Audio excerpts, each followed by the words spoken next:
Welcome to the Alpha Mind Podcast with myself, Stephen Goldstein, and my co-host, Mark Randall. The Alpha Mind Podcast seeks to illuminate and explore how traders succeed in financial markets by understanding the mindset, behavior, and psychology that underlies great risk-taking performance.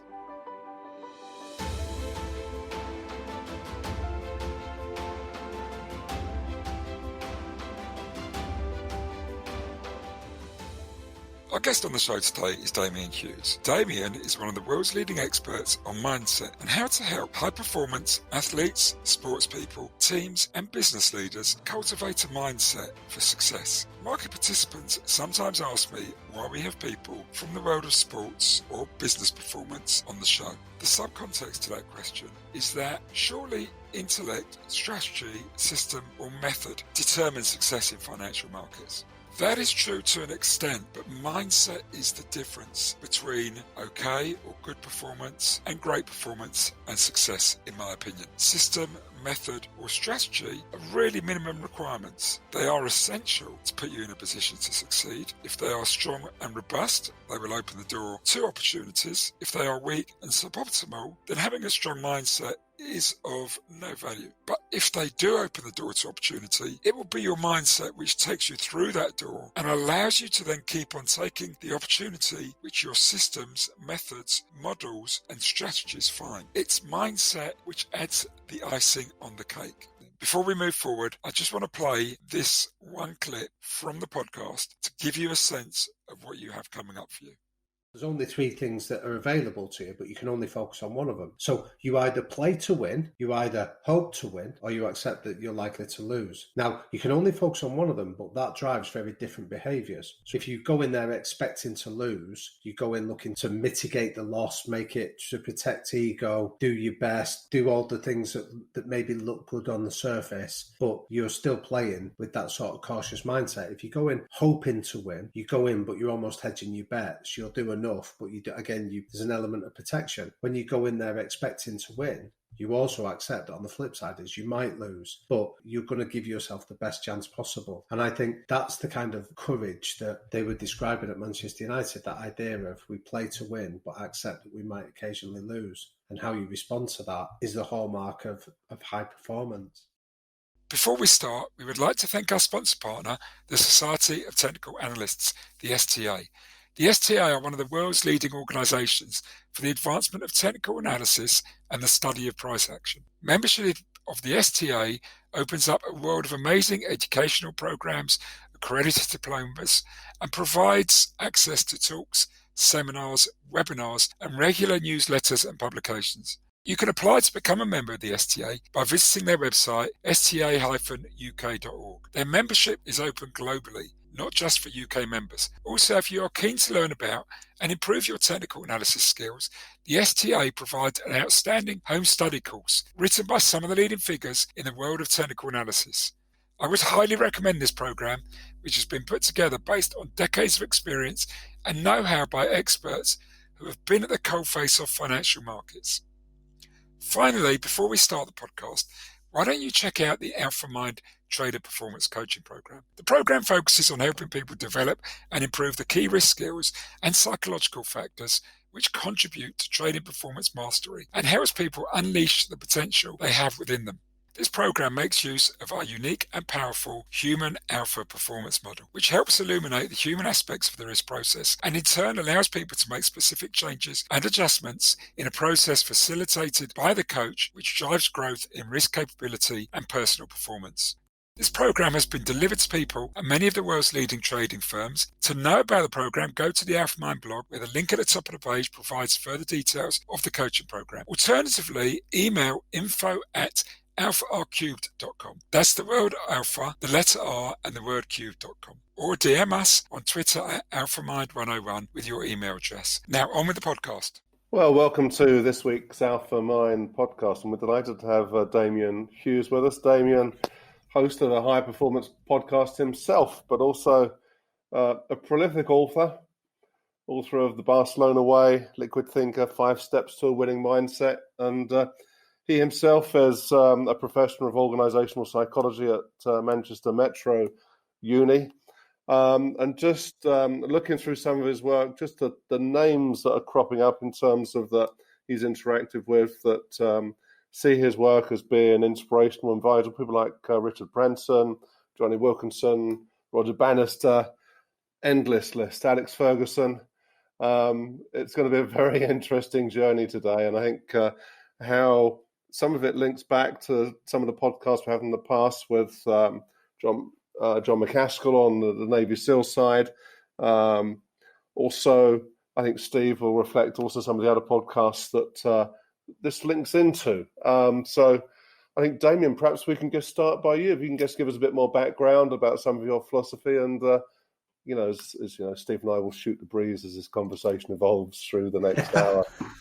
Yeah, well, thanks for the invite, Mark and Steve. I'm really grateful to be invited on. So I'm looking forward to the chat myself. I think you've given a bit of a pretty comprehensive background to myself. I'd say, in addition to those roles that I do, I work as a consultant across a whole range of high-performing teams, helping leaders understand how they can develop high-performing cultures that are robust enough to cope with change. So I do this in the worlds of education, I do it in the world of elite sport, and I do it in business as well. A lot of the principles that we talk about. So people sometimes get hung up on the fact that sport and business don't like that metaphor is often quite laboured. I find that people often try and compare sport to business, and my counter to that is that I don't think they are as similar as a lot of people would tell you they are. I think there's lots of things that differentiate them. For example, some of the conduct of people within sport wouldn't be accepted quite rightly within a corporate environment. Some of the way people speak to each other is accepted within a sort of robust sporting environment, not necessarily elsewhere. But I think the common ground that we can cover today is I often say I don't work with people. I don't work with sports people. I work with people that just happen to work within sport, just as people that happen to work in finance or people that happen to work in any other industry. And I think the challenges of people coming together, working as a team and performing under pressure, they're common across any industry, regardless of what it is. Yeah, thank you. Thank you for the introduction. And yes, I recognise that. And, this is a theme which actually I spoke about with another performance coach who works with investment managers, but she also works with people in the world of sport. Her name is Denise Scholl, and she was a guest about 3 months ago. And she said there are differences, but there's also many similarities. And in fact, one of the questions quite a few of the people who follow me on social media, when I put this out to them last week, was why are we having someone who focuses on sports coaching, or someone who focuses on, I suppose by default they meant also coaching organisations and teams. Why are they coming onto a podcast about trading and investing? And, now I work specifically as a coach with traders and investment professionals, but like you, I work on the person behind the trader. So I don't work on the technique so much, but I work on the factors that are happening within their mind that affect their technique, and how they engage with other people, which affects their technique, and how they manage themselves. All these factors, for me, they all mesh. So you've got elements of all of them that are similar, but elements that are different. I could not expect you, like a lot of the people who responded to my question, said, could you ask the coach about, how do I deal with this particular problem when I'm trading, or how do I get myself to work with my system more effectively? And you couldn't speak specifically about that. But then again, I think you could speak about situations that are very similar, that people within the world of sport and the world of business also come across. It's really good. I mean, it's a fair point that people are asking, Steve, and I think that you're right. I don't profess to know anything about trading. So I work on the coaching staff with the Scotland Rugby Union team, and I wouldn't profess to have any knowledge of rugby union and how players can set themselves up tactically. But that's not my job. I did some research. I did a book a number of years ago called The Winning Mindset, where the brief was to go and interview elite sports coaches from a wide range of sports. But the point wasn't to interview them about how did they coach their specific sport. The question was about how do you bring a diverse collection of people together and get them to behave as a cohesive team? How do you teach the skills of coping and making smart decisions when you're under pressure? How do you deliver a message that people will remember 3 months after you've delivered it? So all the challenges that people working within that trading environment are facing and that are dealing with. My question was to go and ask these sports coaches how they did it. And the reason sport is often used as a metaphor is that it just amplifies and speeds up real world processes. And there's also something quite pure about sport as well. You know who wins and you know who loses. So you can go and explore the success of those that are winning and understand the methodology of how they do it. Because so sustainably high performance is not an accident. It's very much a methodology behind it. So it's like you mentioned the podcast series I've been doing with Jay Comfrey called the High Performance Podcast, where we've been interviewing elite sports coaches from as diverse as people like Mauricio Pochettino from his Spurs experience through to Sir Chris Hoy, through to Dame Kelly Holmes, and as well as entrepreneurs. And what we're finding is that high performers are able to articulate and explain just why they're good. So it's a great example of the Dunning-Kruger law. So the Dunning-Kruger law, for those of listeners that maybe not aware of it, it comes from the work of two psychologists at Cornell University, Dunning and Kruger. And what they said was that, so their origins of it, it's an interesting story. The origins of it come from a guy called MacArthur Wheeler. This was a guy that robbed two banks in Pittsburgh on the same day and was caught by a couple of hours later in the afternoon. And when he was interviewed about why he was caught, because he turned up and robbed the banks without wearing any sort of face covering or disguise. And he was bemused at how he'd been caught quickly because he'd sprayed lemon juice on his face. Because MacArthur Wheeler had read that lemon juice is used in invisible ink, and he thought that the lemon juice was the ingredient that would mean that CCTV wouldn't capture his image. And Dunning and Kruger, these two psychologists, wondered how somebody could be so stupid, and which is where their Dunning-Kruger law came from. That said, if you're smart at something, you're intelligent enough to be able to explain why you're good at it. But on the flip side, if you're not good at something, you're too stupid to know why you're not good at it. So what's interesting is when you go and speak to whether it's high-performing coaches or high performers within trading, often they're smart enough to be able to articulate why they're good at that particular skill. And that's the kind of thing then that when you can explain that, you can look for the replicable or controllable factors and take them and introduce them to a variety of different industries. Yeah. No, in fact, it brings me back to a tweet I put out about 3 days ago, which has actually been one of my most popular tweets. Most of the world ignore my tweets, but this one has had a lot of likes and a lot of retweets. And it said, "A harsh truth of trading. Most people who try trading fail because they underestimate how much skill is required, underappreciate how long it takes to develop that skill, and overestimate their odds of succeeding." And then it said Darwin's law takes care of most of them. And basically that is Dunning-Kruger. Yeah, it's a great example. Like when I try and explain it to people, the example I always offer, and the example came to mind when you were reading that tweet, was when you take programs like X Factor or Britain's Got Talent and you say to people, what's your favourite bit? Most people will say it's the early stages when they do the open auditions, because that's where the idiots turn up. And the amusing thing is hearing somebody describe on camera and say, oh yeah, I'm going to sing like Mariah Carey. And then they stand in front of the judges and they sound like a cat being strangled. Now, the amusement from that is the fact that that's somebody that doesn't realise, one, how good Mariah Carey is, but equally how bad they are and how far away they are from being able to hold a note and sing halfway competently. So whilst it's amusing to watch it on programs like that for entertainment factor, what's always interesting is when you go into trading and say, well, how do you do what you do? When you're good, why are you good? When you were successful? So I often hear this in sport, and the alarm bells ring for me that if you're interested in never watching sport, listen to how the coaches will speak after a defeat. Because what average coaches do is they will externalise the defeat. They'll blame the referee, the opposition. some external factors. What high-performing coaches and high-performing cultures do is they internalize it, and they'll explain that it was down to our lack of intensity, or our concentration wasn't good in the first 20 minutes, or our conditioning fell away in the last half. So they're all controllable factors that they understand why they got beat, and therefore they can fix it and put it right.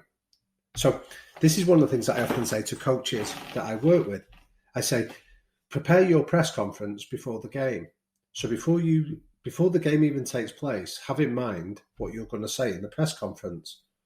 And most coaches, when you first put that proposal to them, say, what do you mean? The game hasn't taken place. You say, well, there's only 3 outcomes. You're going to win, lose, or draw.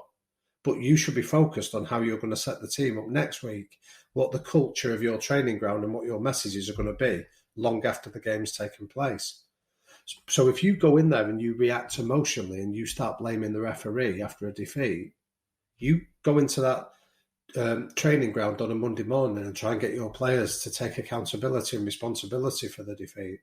You've already provided yourself with an uphill task.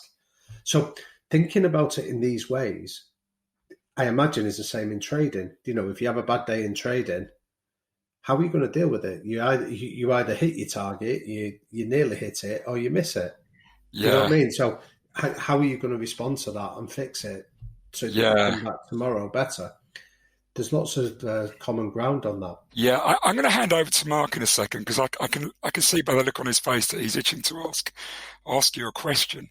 Before you do, I just wanted to mention that what you described there, I recognise him, Mauricio Pochettino, because I always thought what an amazing coach he is.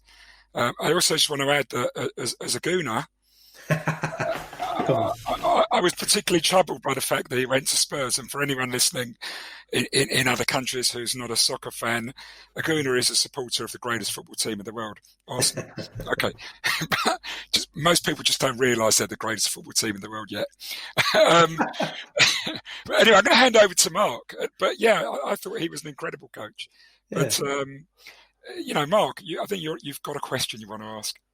Well, no, not a question really, just to sort of join in the dialogue. I think there's this concept of the understanding of self, and a level of no matter who we are, what we do, fundamentally, we're kind of the same. So we need to manage and sort ourself out and manage ourselves before we embark on whatever we're going to do.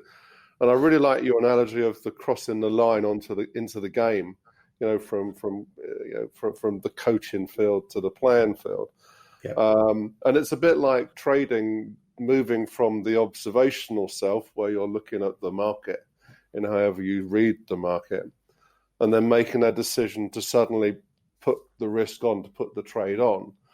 And I think there is often a fatal mistake that many people don't shift their mindset to suddenly being from that observational, where's the opportunity frame of mind or observational self, to suddenly being in this world of the requirement to have fluid intelligence, to have very, very broad open awareness and situational awareness of your position in the market, and understanding the potential twists and turns that are coming.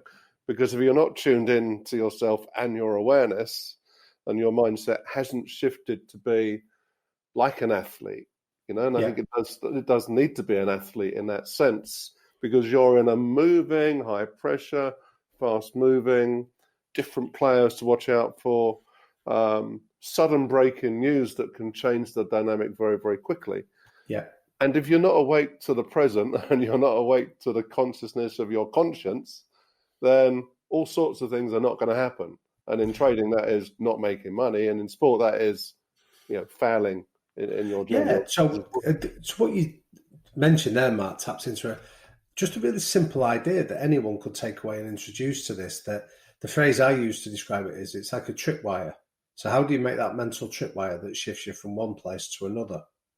So what I mean by that, well, where the idea of a tripwire comes from, where the origins of that phrase is it comes from, do you remember the band Van Halen? So in the 80s, in 1984, they were officially the world's biggest rock band.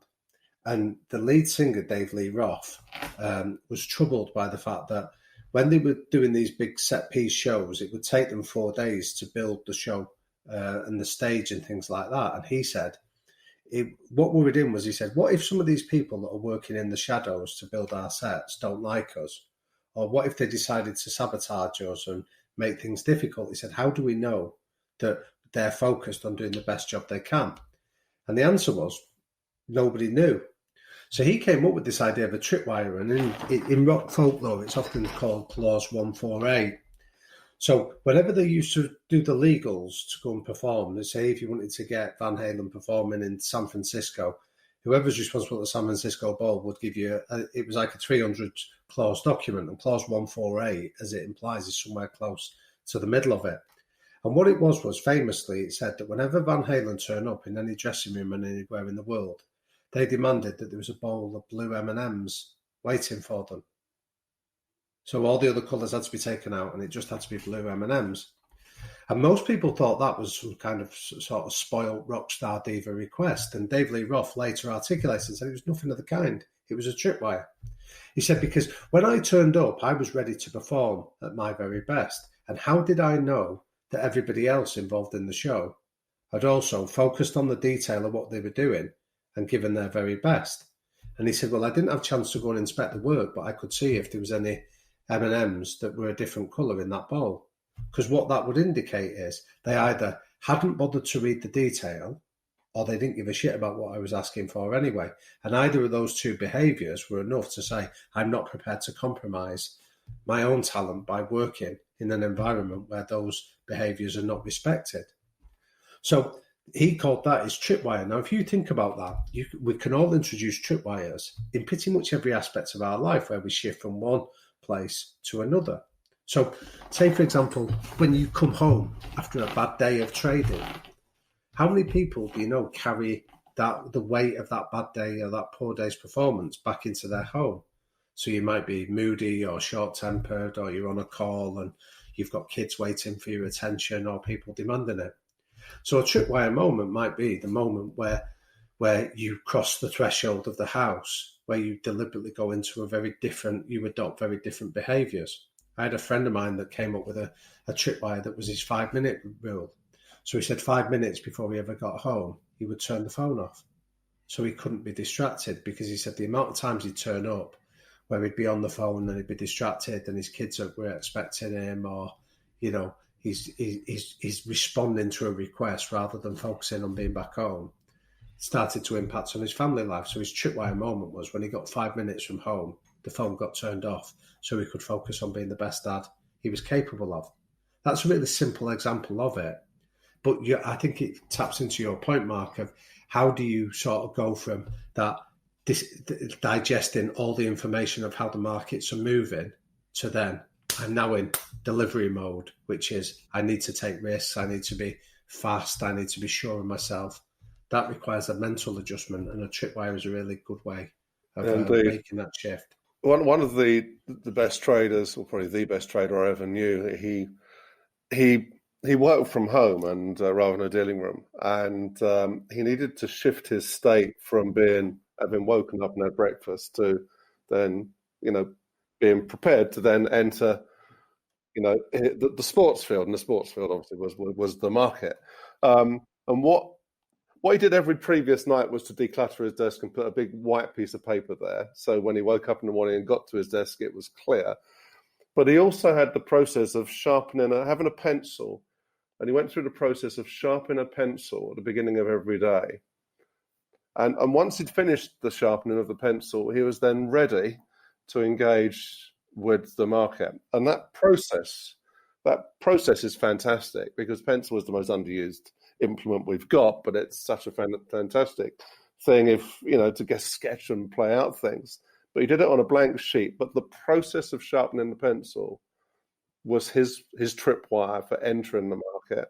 And my own way, I teach through my own sort of mental type program, is I actually have a visualization meditation technique to get rid of the baggage of a day mentally, so one turns up a lot more present for family, which had a tremendous impact. But I won't whittle on.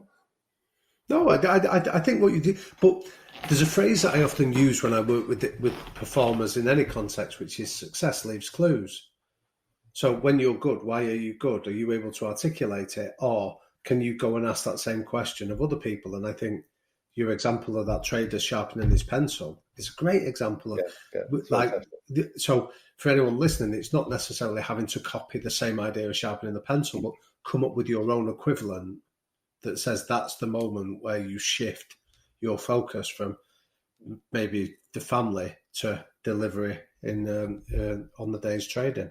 I don't know if it was you, Mark, who once mentioned someone who you knew, or I don't know if it was just a metaphorical story, someone who used to put a suit on every day and leave the house. Oh yeah, it was the lady.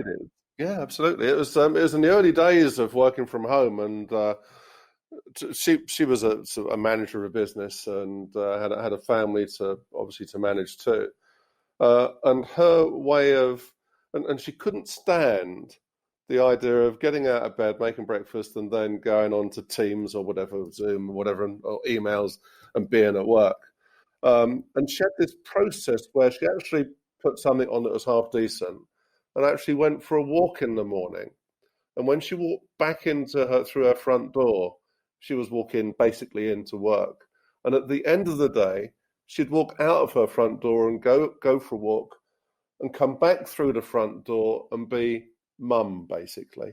But and it's a fantastic process, and I think it could be applicable to absolutely everybody in trading, because that whole idea of if you're stuck inside at the moment from working home, which we know is sort of pretty much everywhere, the chances are you're not getting fresh air, you're not getting natural light, and to have that process of connecting with nature, as wacko as it sounds, is really, really important mentally, because you're sharper, you're brighter, you're more aware, you'll see better opportunities if you put that into your process. And of course, put it there at lunchtime too, because 93% of us have forgotten to take lunch anywhere but our desk, compared to about 23% back in the early 90s. So, we don't use these moments, and we should put these pauses into our day. Yeah. I'm fascinated about this idea of letting go as well. And, as a mindset, and I often identify this as one of the characteristics of many of the great traders and investment professionals I've worked with over the years. And when I heard your podcast with Rio Ferdinand, and this is going to hurt a little bit as a gooner, what comes next, he alluded to how at United, they had kind of this mindset of closing off whatever happened very quickly and moving on to whatever needed to be dealt with next. So I think he told a story of, I think it was Ben Foster in the changing room after they'd won a trophy. And Ben Foster was, guys, aren't we going to go out and celebrate this? And, we've done the celebration. We now move on to whatever needs to be done next. And that was the Man United way. And as an Arsenal fan, I was always, going back to that period where we were great rivals in the late 90s and early noughties. You had two teams that were technically level, but United were always winning things more than us. We could never win back-to-back trophies. And it's almost like we were caught in celebrating the win of the previous year well into the following season. So again, one idea is that high performers, as we've said a few times, are able to articulate it.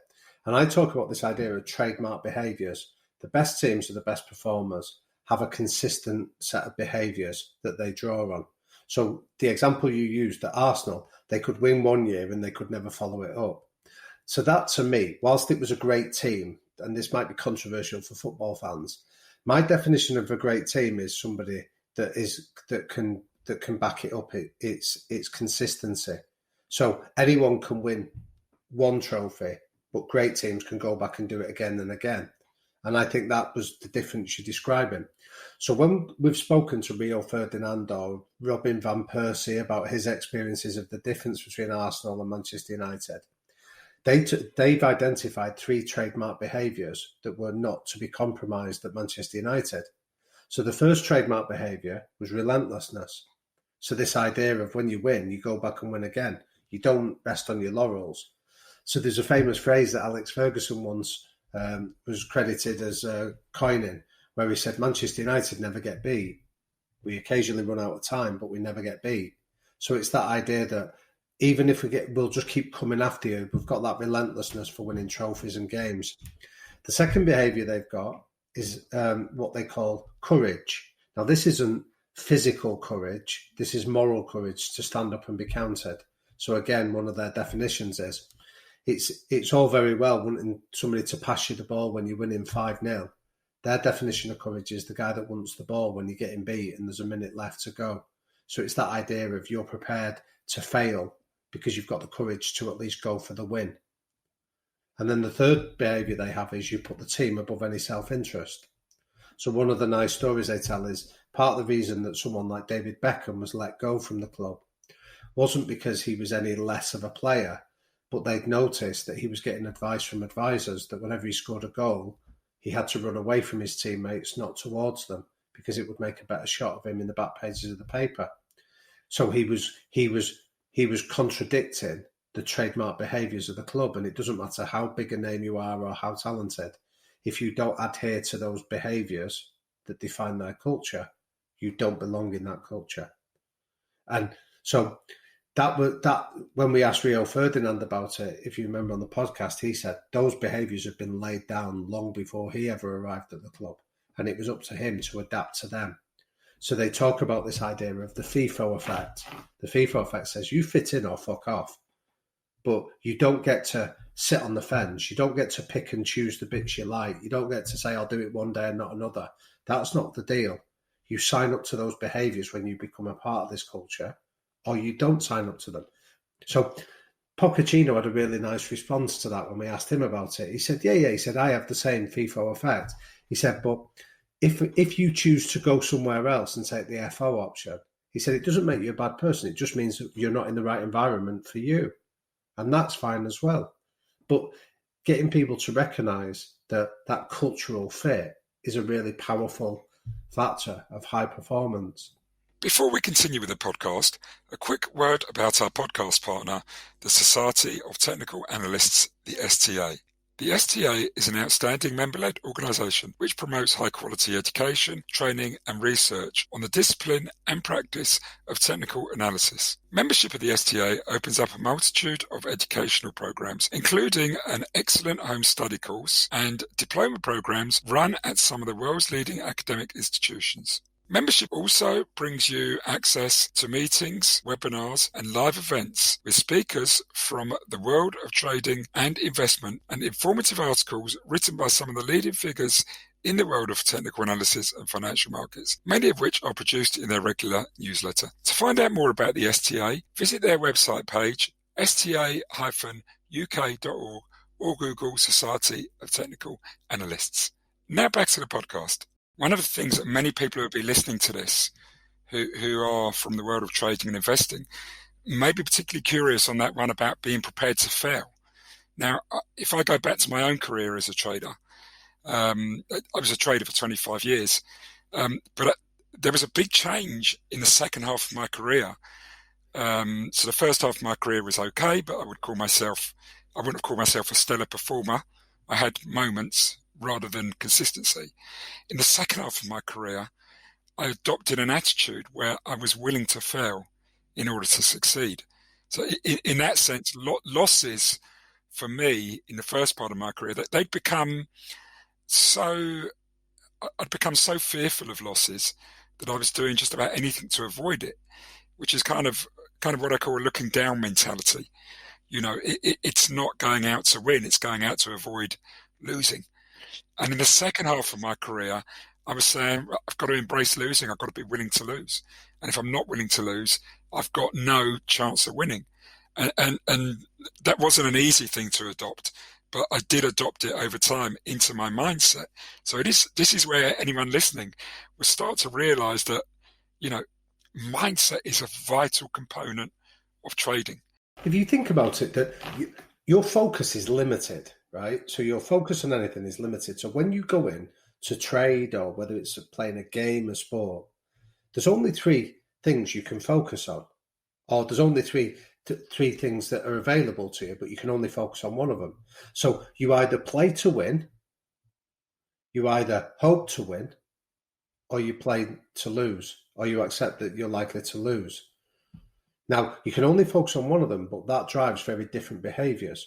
So if you go in there expecting to lose, you go in looking to mitigate the loss, make it to protect ego, do your best, do all the things that maybe look good on the surface, but you're still playing with that sort of cautious mindset. If you go in hoping to win, you go in, but you're almost hedging your bets. You'll do enough, but there's an element of protection. When you go in there expecting to win, you also accept that on the flip side is you might lose, but you've set yourself high. You're going to give yourself the best chance possible of achieving victory. And I think that's the kind of courage that they were describing at Manchester United, that idea of we play to win, but accept that we might occasionally lose. And how you respond to that is the hallmark of high performance. I'm interested to ask something about that in terms of mindset. Like intuition is not a stable state. Yep. So in a game can suddenly switch where mindset clearly within the team. You notice it from the effect, but that something happens where it's gone from we've come here to lose to, oh my God, we might be able to win, and oh crikey, we're winning. And I suppose trading can be very much like that. We go into a trade that suddenly, where for a moment it's just difficult, and then suddenly you start to pick up momentum, the sense of the market, and trading becomes easier. But from your perspective and your huge sort of study of the field, what advice could you give somebody if they got some sort of mental block and they needed to shift mindset? And what techniques are there to? Well, the simplest technique on that, Mark, is that, well, there's a few different ideas that you could adopt for it. The simplest idea I would suggest is that what you're describing there, when people get that block, is there's three ways in which you can set targets. And what I see a lot of performers do is they set two of the three ways and ignore the third one, and that's where that blockage can come. So one of the ways you set a target is you focus on the outcome. You focus on all the rewards that we'll get if I do this big trade and it comes off. There's all the emotional and financial benefits that will come from it. They also focus on the performance stuff, on the numbers, the facts and the figures. So it's about hitting a target and hitting a number. Now, if you only focus on those two things, that can mean that you don't have any guide rails as to how to handle difficult moments. So if you're only focused on the outcome, what's to stop you cheating or lying or manipulating the data so you still achieve the outcome? The key bit is the process bit. And the process bit says, focus on the steps and the behaviors that you will take. And if you focus on those bits, work on the assumption that your performance will take care of itself. So there's a concept in psychological literature called Cantor's Law. And Cantor's Law says in the middle of any project that you're working on, you'll always hit a moment where it'll look and feel like a failure. You'll get to a trade at one stage where you're too far in to see the end, you're not far enough in to see the end, but you're too far to go back. And in that middle bit, that's where morale dips, people get despondent, people assume that they can't do it, and all those negative thoughts start to cloud your mind. So if you can anticipate that everyone's going to suffer from Cantor's Law and you understand the process, just keep doing the right thing and just keep putting one foot in front of the other and just doing the right thing. Eventually, that's where you create a degree of momentum from. So when I work with sports teams, for example, and you talk about this idea of momentum in a game that the opposition might be doing it, sometimes I remember working with a fascinating guy called James Willstrop, who was the world #1 squash player. And when we worked with James, there was one particular opponent that always seemed to create momentum against him that meant that he was out of sync. He was playing a different game than what he was capable of. So one of the processes that we worked on with him was he had to tie his shoelaces 3 times during a particular set. And the reason he had to do that was his moment of slowing things down of not running at a pace that he was uncomfortable with, but slowing the game down, giving himself chance to stop, think and reflect, and then playing his own style rather than playing somebody else's game. So it was about controlling momentum rather than letting momentum control you. So this idea of focusing on that is one way. Another way is, I encourage people to invest in what we call prepare for your oh shit moments. Now, Steve, you mentioned that you had someone from the Navy SEALs on recently. They call this pre-mortems. So they start, before they engage in any activity, they do a pre-mortem that says, what can kill us? What are the factors that could potentially endanger us? And if we can prepare and anticipate what they are and work out how we're going to handle it, when that moment happens, we're not going to get thrown by it. We can anticipate it and have a plan in place so we respond rather than react. So those two factors, a focus on the process and also conducting pre-mortems, are a nice simple way of being able to eradicate the whims of the market and let them manipulate you. Okay, so there was a slightly surreal moment there, which Mark signalled to me. Two episodes ago, I guess, was a gentleman by the name of Dr. Gary Klein. Well, that's Gary Klein's phrase, so it comes from Gary Klein. He invented the pre-mortem. That's right, yeah. So the SEALs have adopted that themselves, and talk about it. But yeah, Gary Klein's work about those moments of crisis is seminal in this field. So brilliant! I'm glad you've had him on because I should have credited him originally on it. Yeah, and it's this is something which I encourage a lot of my clients to do. I call it pre-mortem thinking, which actually I think Gary was a little bit horrified by the look on his face when I told people I try and get people to do pre-mortem thinking, which isn't quite what he means because it's a planning process when you're working in groups or teams. Yeah. What I've encouraged people to do is to try and think about it applied to themselves in the moment when they're preparing to act. To try and think, well, where do I normally go wrong? What normally goes wrong in my process? So I'm almost fastidious about trying to get people to move to what I call a process orientation when they work rather than a results orientation. Well, I'll give you a really simple example. I work with boxers, an example of, so I don't call it a pre-mortem with them, but one of the questions you might ask them is, how are you going to handle it when you get put on your backside in the ring? And a lot of boxers don't like to contemplate that very thought of it because it indicates that they've made a mistake or they're going to get beat. And I've said, well, let's just assume it happens by accident or that the referee gives a wrong call. How are you going to deal with it? And again, if you watch sport, have a look at those fighters that are mentally resilient versus those that are not. So what those that are not do is when they get put on the backside, they jump up right away to prove they've not been hurt. Yeah. What the ones that have thought it through have done is they say, right, whatever happens, the referee's going to count to 8. So I'll spend the first 3 seconds just sitting down, composing my thoughts, getting my senses back in order. When the referee counts to 4, I'll get up on one knee and check with my corner to see if they've got any instructions. I'll stay there till 6, and then on 6 seconds I will get up, move my feet, get the blood flowing again, indicate to the referee I'm ready, and then I've got a plan in place in how I'm going to handle the storm that's about to envelop me. So the point is they've done the pre-mortem to go, that might happen. And how am I going to handle that oh shit moment when it happens? Puts you in a place where you can deal with it rather than that March phase. Let momentum envelop you and take over your response, so you end up reacting rather than responding to crisis. Like that Tyson Fury response, he got taken out, and there was a clear moment of just him being flat out, and then he woke up.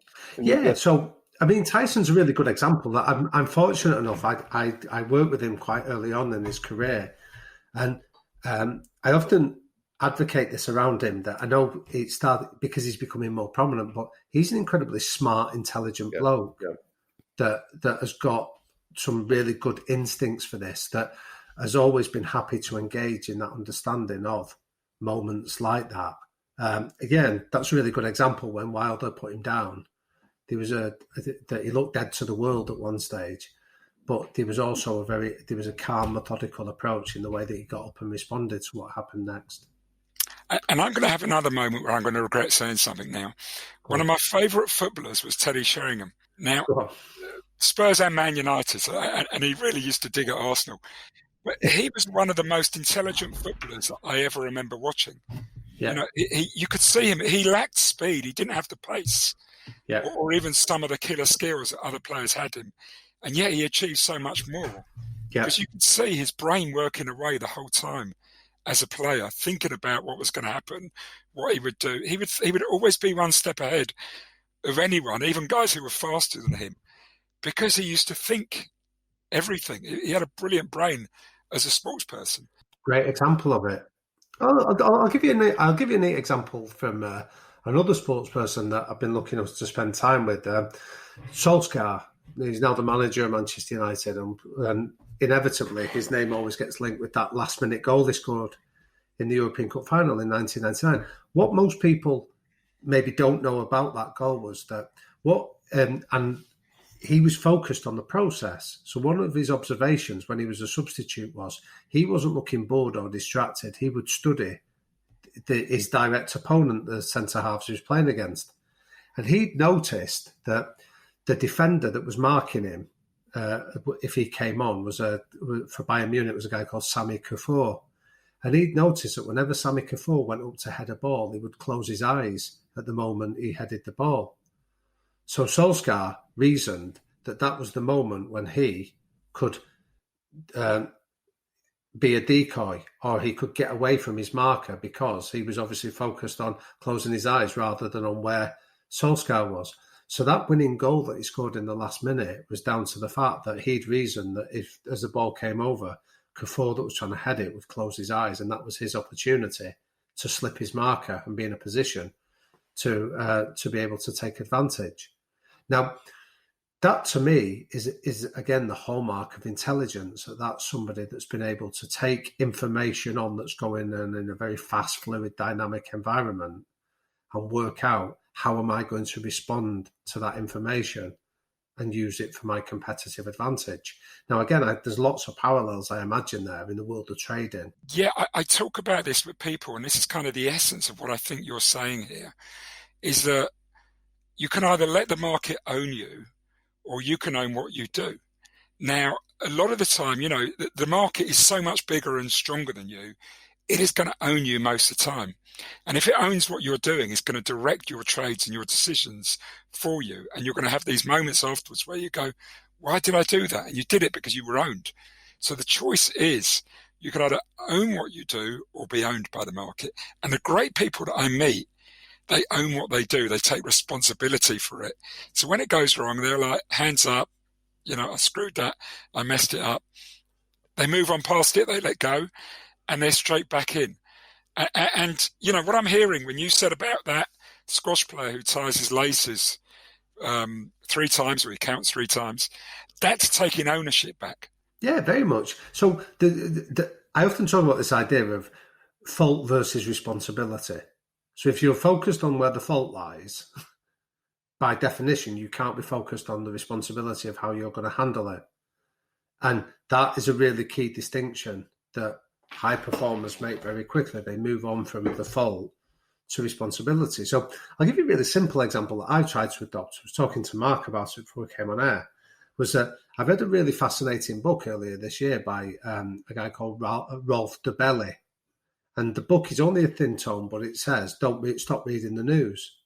And his point was that if you're constantly tapped into news sources, you're reacting to what's going on around you. And the vast majority of it is both outside of your control, and it doesn't directly impact on you anyway. So his point was, start being more discerning on where you get your information from.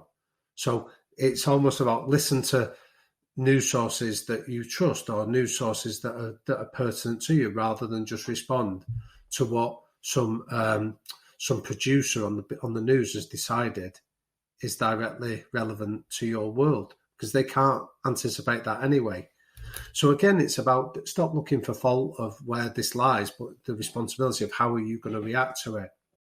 Yeah, can I just add to that in terms of within a team structure? I guess whilst we're on the subject of managing your channels, as it were, we also need to recognise the fact that we are a channel ourselves.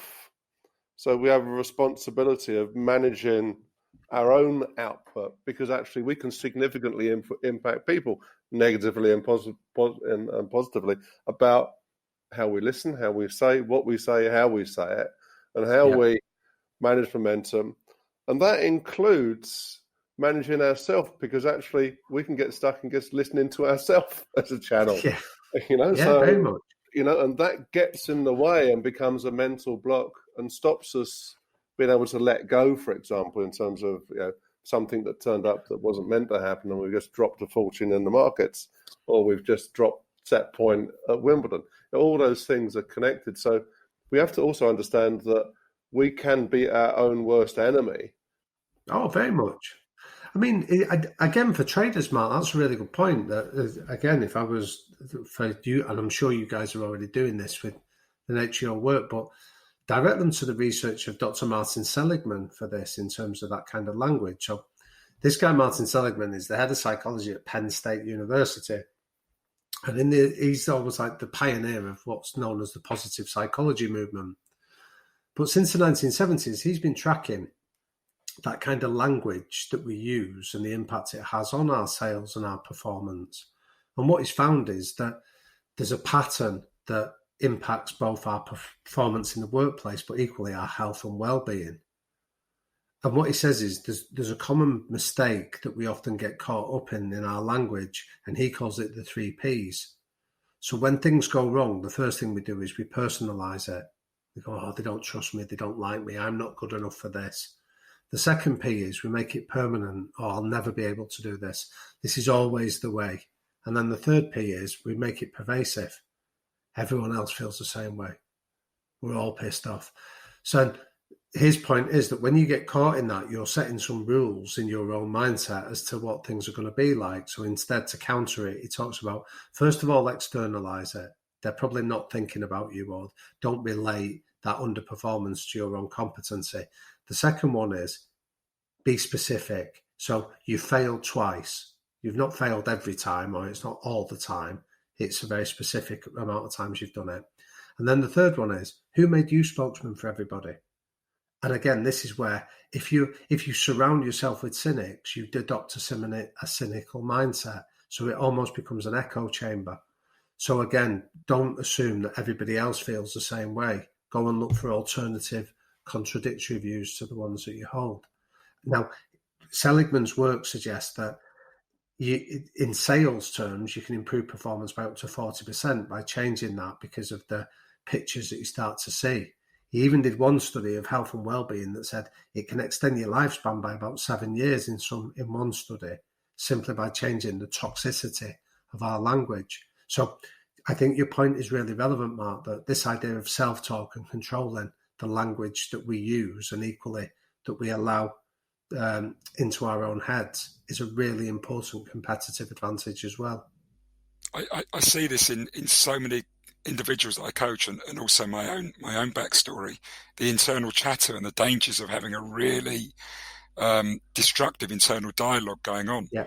I've just come off a coaching session with someone, and I was retelling him a story about an individual I coached many years ago, who was I was invited in by his manager because he said this guy is, he's got 90% of what he needs to be a great trader, but for some reason he just can't seem to get that extra.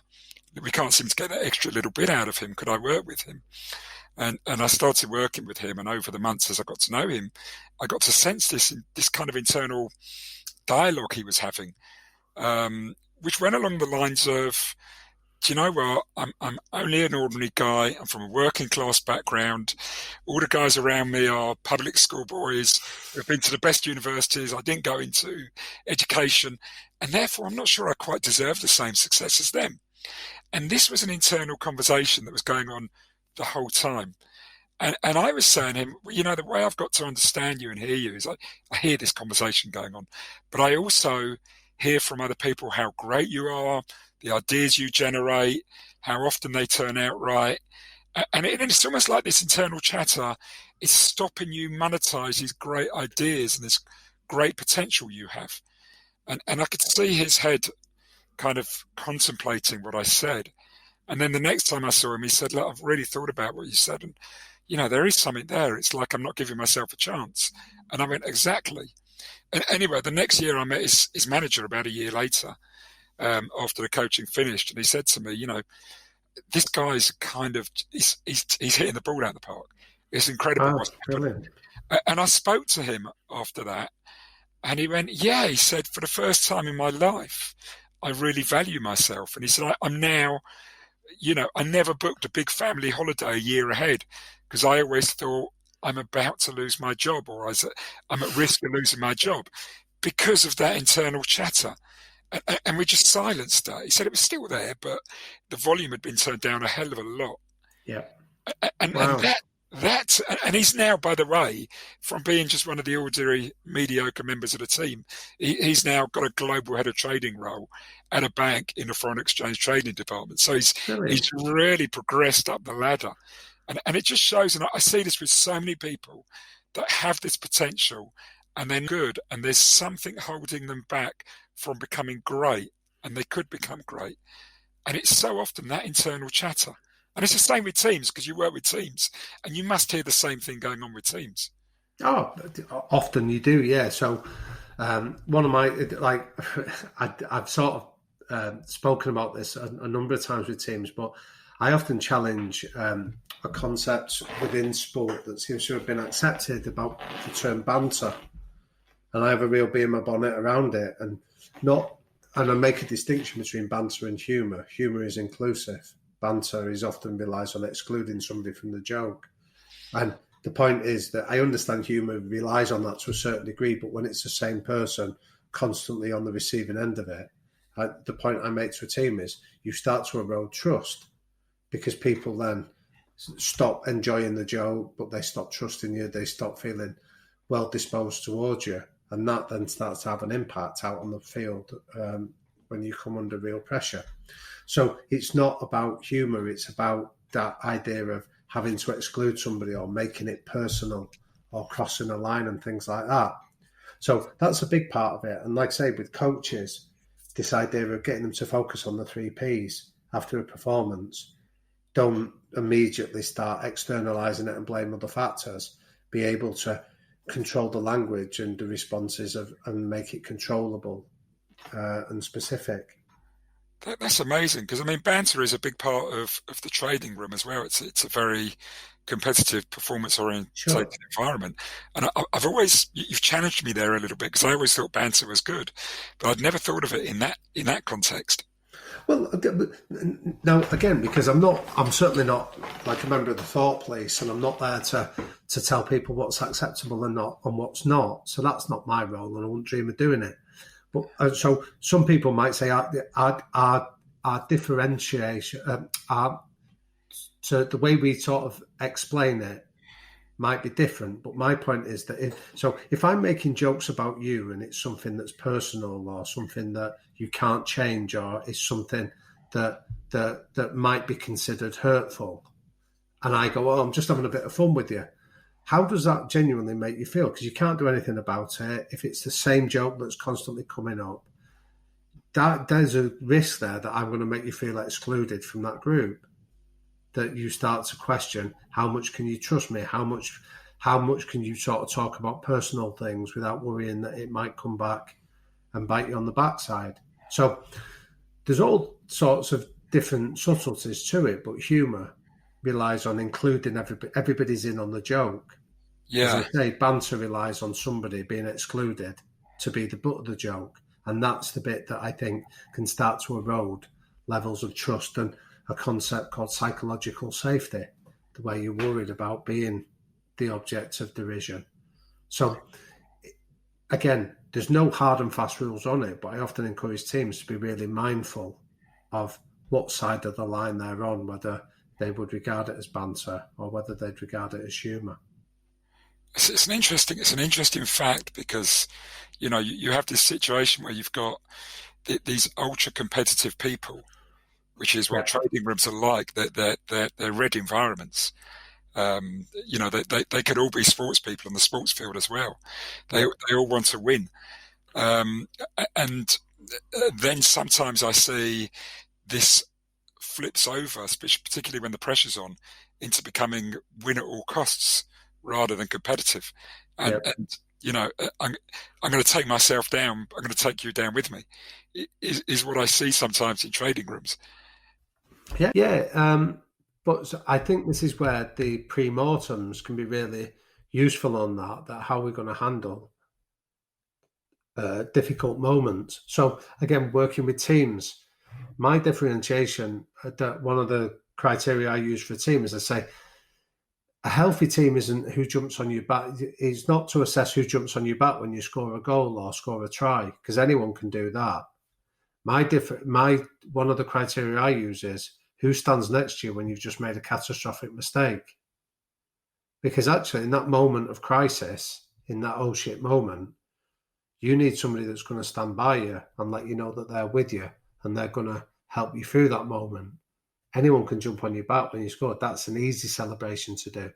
So again, you've just described there, when things are going wrong or in trying circumstances, when people start turning on each other, the levels of trust and psychological safety are eroded massively. So when things go well, there's that lack of trust about how much they can engage or let their guard down. I'm going to just sort of take what you're talking about now and put a slightly different spin on it. So a lot of the people who are listening will be people who work for themselves from home. Some will be people that work either that belong to trading communities that engage with each other a lot of the time, but don't see each other face to face. Other ones will be working in trading rooms, either as part of for themselves within the trading room with other people, or as part of a business, an organization like an investment bank, an energy trading firm, a hedge fund.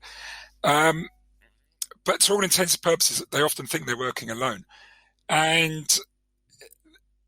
the one of the things I find is that people aren't really working on their own, even when they are, because there are other people who are they're almost imagining other people in their world, and certain things can represent other people. So a comment made on Twitter or social media can stand for something somebody else might be saying, or a thought they're having, which they turn back on themselves. So it's a fascinating thing, because even though people are working on their own, they're not in their head. There's other people all around all the time, and I've seen this so often. And dealing with other people, even if they're not real, is part of the challenge of trading. Just thinking, what would somebody else say, becomes problematic.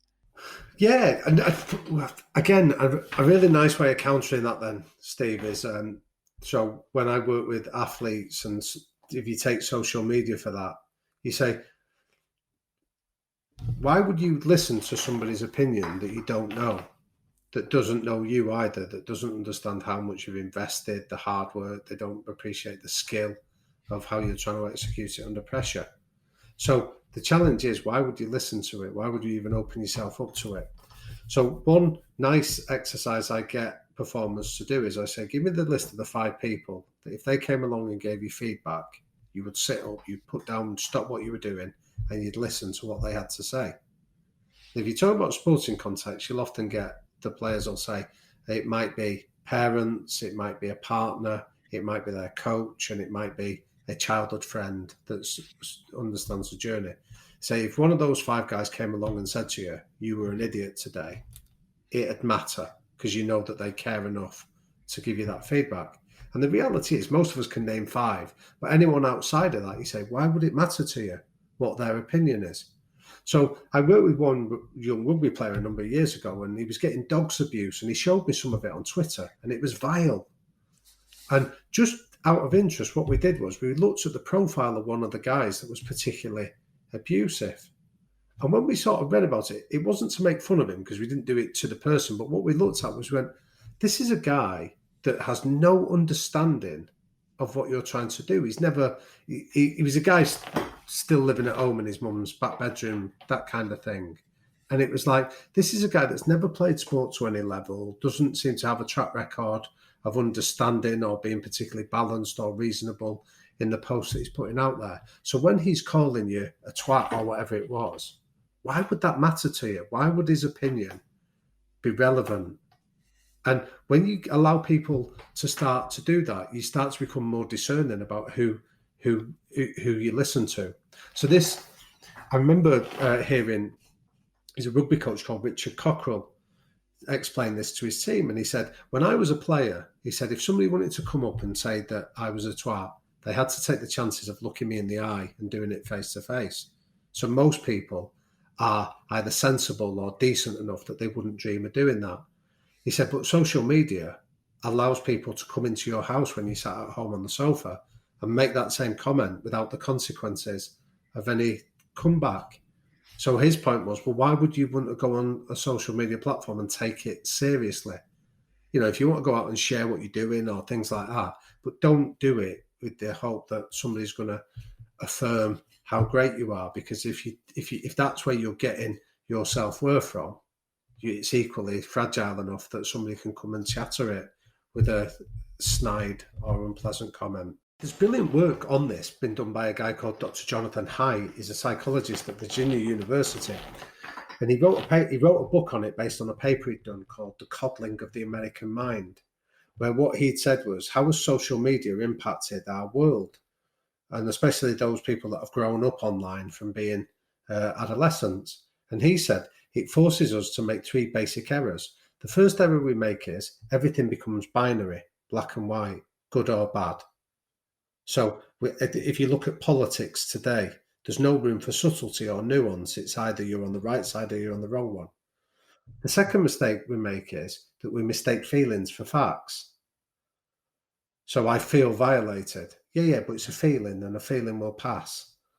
Do you see what I mean? But it's this idea that people assume that feelings are facts in relation to whatever they're hearing or responding to. And then the third factor that he talks about is this idea that it is that what doesn't kill you makes you weaker, is his point. So he uses the example of peanut allergies and says peanut allergies have increased massively in the 21st century. And part of the reason is that we're not exposing people to peanuts. So your immune system doesn't get a chance to build up a robust defense to it. So his point is that's the same as if you never hear conflicting views or somebody's view that you disagree with, when you hear something that you don't like, we feel violated or attacked by it, rather than accept that it's just a different perspective than the one that we hold.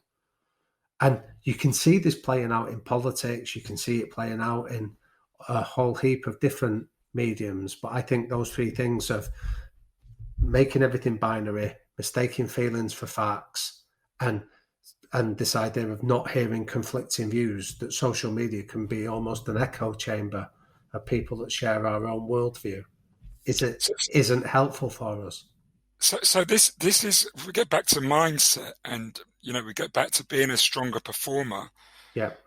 And when I say a performer, in whatever you do, whether you're a trader, whether you're a sports person, whether you're a manager, a salesperson, a team leader, whatever you're doing, they all require a degree of performance. Yeah. And the stronger your mindset, the better your thinking, the better your ability to cope with the external world and to process it through mindset.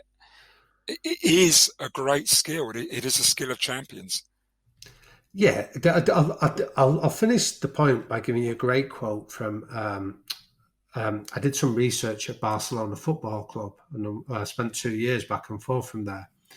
And one of the guys I interviewed was a man called Chiqui Beguirstein, who is a Catalan that was a director of football. And he gave me what I think is one of the most apposite quotes on mindset you'll find. He said, your talent will get you as far as the dressing room door at Barcelona. So he said, be under no illusions. You've got to be prodigiously talented as a footballer that would consider allowing you in. But he said, your mindset and behaviour will decide how long you stay in that room for. So his point was talent gets you so far, but after that, it's behaviours and the mindset that underpins it that's going to determine the sustainability of your success. So anyone can get lucky once, but the champions are able to continually deliver performance. So it's not that anyone that might be cynical about this and go, what's this got to do with trading? Well, the answer is you've got to be good at trading, first of all, to be in the conversation. But if you're going to be sustainably, consistently good at trading and delivering results, that's where mindset starts to play a part in your success.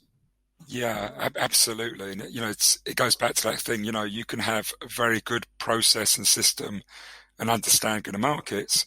That'll make you good. But if you want to be great, you've got to do this extra stuff, your behaviors, your processes, your mindset. Very much. Yeah, very much. Fantastic. Anything you want to add to that? I think we're getting close to sort of having to wrap this up, but any thoughts? No, I think it is time to summarise and thank Damian for what has been an intriguing journey of storytelling of all of this information. I think we've dished David Beckham, we've praised Van Halen. Now that we've all got Van Halen haircuts, linked into football, of course. I mean, George Mao married into the Randall family back in the 30s, and he was one of the Arsenal superstars of his time. And my grandfather set up the Fitzroy Lodge Boxing Club with a bunch of other people. Oh, brilliant. Okay. In the early days, was one of the early persons. So boxing is something I can relate to. Brilliant. Never physically done it because I think I'd lose my teeth. But listen, it's been fascinating to hear all these tips. I think, for me, one of the most important things was this idea of a tripwire, something to trigger your change of state from being in the trading world an observer to someone that's got risk on and has got a trade on. And then how you manage yourself to let go of that if it all goes wrong and starts falling apart. And understanding that our mood switches throughout the day, intuition switches, and to have some sort of simple skills which you've shared with us as to how to get yourself back in the right frame of mind, back in the game for all that is to come. So, Damian, we thank you so much for what you've shared with us. I hope you've enjoyed the chat too. And it's been great. Yeah, thank you for having me. I appreciate really it. Thank you for your incisive questions. And just very quickly, you mentioned a couple of books and you've written a couple of books and you've got a podcast. Can you just sort of let the audience know again what those books were and the name of your podcast?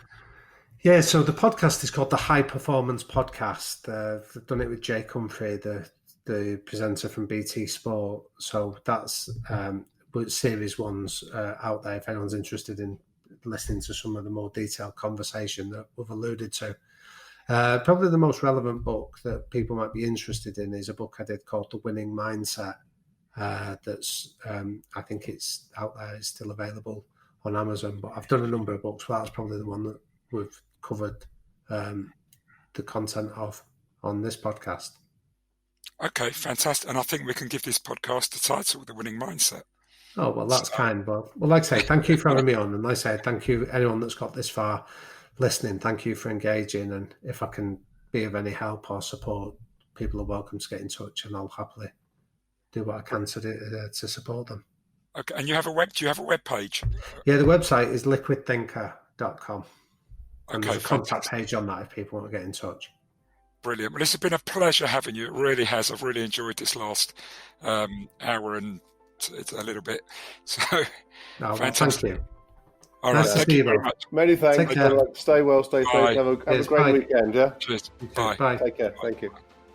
Thank you for listening today. We hope you enjoyed the podcast. If you have been enjoying the Alpha Mind podcast series, we would be delighted if you could rate and review the show on iTunes or whichever podcast service you use. Ratings and reviews help us grow our audience, which in turn enables us to keep bringing you outstanding guests for your education and pleasure. Also, be sure to subscribe or follow the Alpha Mind podcast on whichever podcast service you use, so as to make sure you do not miss future episodes. Thank you to our podcast partner, the Society of Technical Analysts, the STA. You can learn more about their service, becoming a member, and their outstanding technical analysis home study course on the STA website, sta-uk.org. Alpha Mind is a joint collaboration between Mark Randall and myself, Stephen Goldstein. To know more about us, visit our website, alpha-mind.net, or go to the Alpha Mind blog, alphamindblog.blogspot.com. There you can subscribe to our new newsletter. You can also follow us on social media. My Twitter handle is @AlphaMind101 and Mark's Twitter handle is @AlphaMind102. Or connect with us on LinkedIn and join our Alpha Mind LinkedIn group. Thank you once again for listening, and we hope you have a great week.